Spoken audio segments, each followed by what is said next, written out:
On today's video, I'm gonna show you guys how to do an easy at-home cold brew. Let's just get started.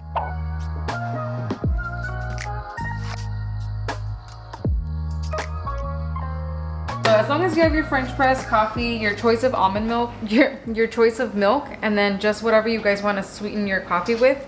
I'm gonna use the salted caramel, as you guys saw. All right, so I usually like following the directions of the brand of coffee that I'm using. I'm gonna do 7 tablespoons to 32 ounces of water.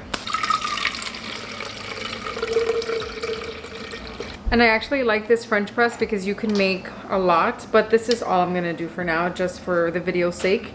But you can fill it up to the top and then figure out how much coffee you need.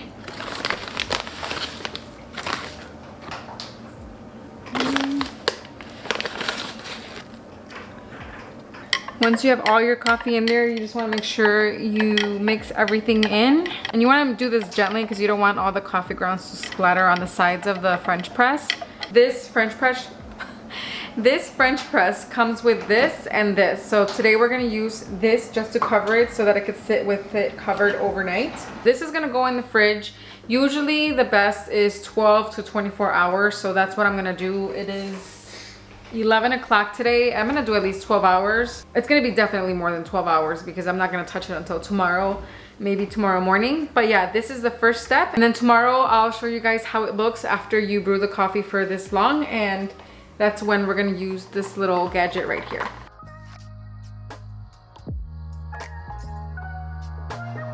All right, coffee's in there. I'll catch you guys tomorrow morning.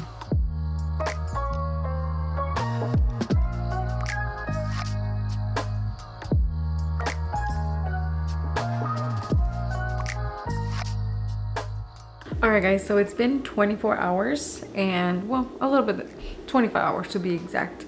So I'm going to show you guys what we're going to do next. I have my container right here and I'm going to take the lid off and then I'm going to show you guys how a French press pretty much works. Alright, just wanted to get in the frame, but what you're going to do next is press this little lever all the way down.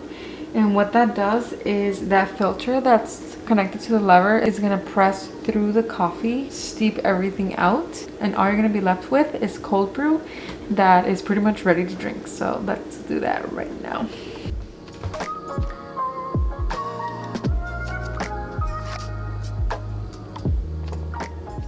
All right, so now that we filtered out the coffee grounds by pushing the lever, I'm gonna go ahead and get some ice so that we can pour this over some ice.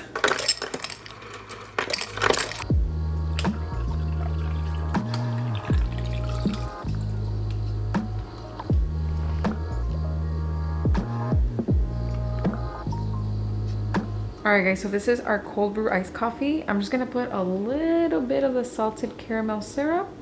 I'm gonna get a nice fancy straw and mix it all together. I'm just gonna taste it. And I don't know if you guys remember at the beginning, I said that the coffee that I was using was a very light roast, which is why there's a very light color in the coffee.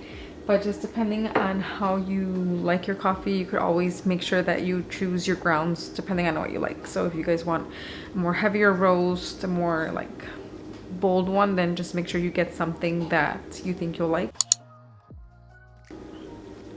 That is really good. Usually at Starbucks they do a cold foam cold brew, so like a vanilla sweet cream cold brew kind of thing. So I'm gonna do a video on how to do the cold foam next. So if you guys are interested in that, make sure you subscribe, give this video a thumbs up, and I will see you guys in my next video. Bye.